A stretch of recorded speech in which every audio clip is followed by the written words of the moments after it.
কিছুক্ষণ আগে আমেরিকার প্রেসিডেন্ট ডোনাল্ড ট্রাম্প খুবই কড়া ভাষায় এবং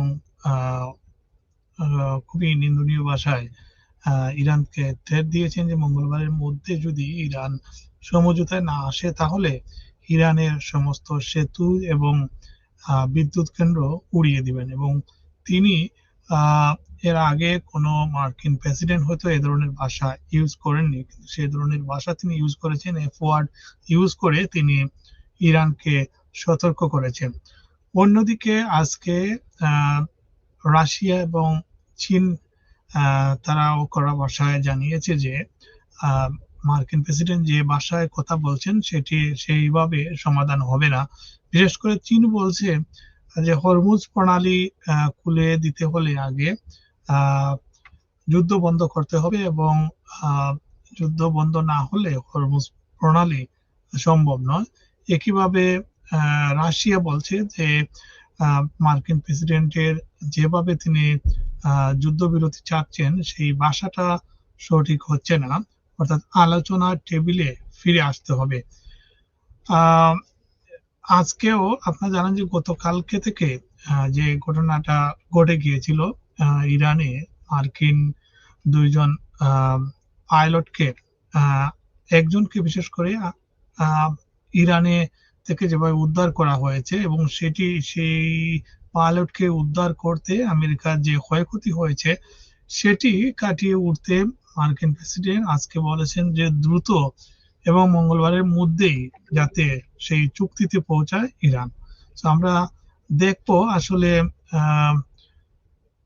মার্কিন প্রেসিডেন্ট বা অন্যান্য দেশের যে রাষ্ট্রপ্রধানরা আছেন তারা আজকে কি বলেছেন এবং আমেরিকাতেই এটি নিয়ে তোলপাড় সৃষ্টি হয়েছে।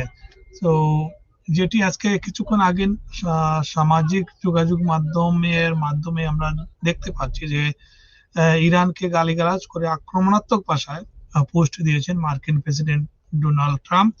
নিজের মালিকানাধীন প্ল্যাটফর্ম ট্রুথ সোশ্যালে দেয়া এক পোস্টে তিনি হরমুজ প্রণালী খুলে দেওয়ার দাবি জানিয়েছেন। অন্যথায় মঙ্গলবার ইরানের বিদ্যুৎ কেন্দ্র সেতু হামলা করা হবে বলে তিনি ফাইনাল নোটিশ দিয়েছেন।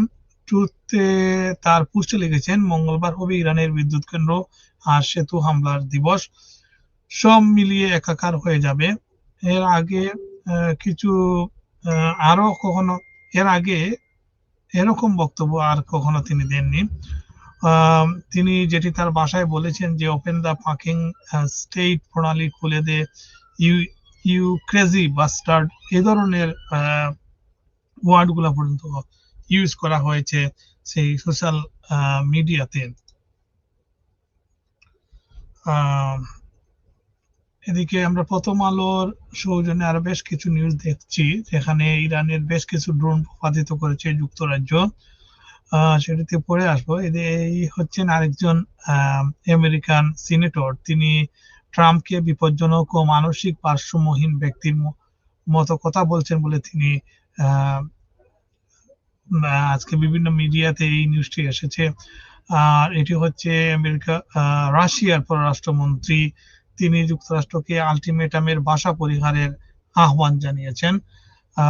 রাশিয়া ইরানের সঙ্গে চলমান উত্তেজনা নিরসনে যুক্তরাষ্ট্রের আলটিমেটাম বা হুমকির ভাষা পরিহার করার আহ্বান জানিয়েছে রাশিয়া।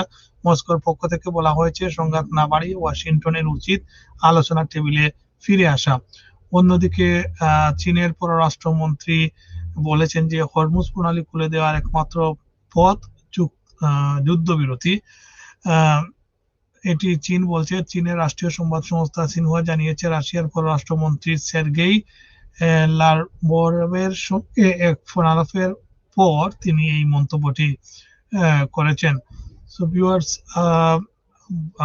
বোঝা যাচ্ছে না আসলে কি হবে এই কয়েকদিন, মানে আগামী মঙ্গলবারের ভিতরে বড় বিপজ্জনক কিছু ঘটে যেতে পারে বলে মনে করছেন, কারণ মার্কিন প্রেসিডেন্ট ডোনাল্ড ট্রাম্প তিনি মনে হচ্ছে যে অনেক কিছু হারিয়েছেন, সেই প্রতিশোধ নিতে তিনি প্রায় পাগল পড়া হয়ে গেছেন। এই ধরনের যে মন্তব্যগুলা বিভিন্ন সোশ্যাল মিডিয়ায় আমরা দেখতে পাচ্ছি। আশা করি ভালো একটি সমাধান হবে, সেই প্রত্যাশা সকলের। আবারও কথা হবে। সালাম আলাইকুম।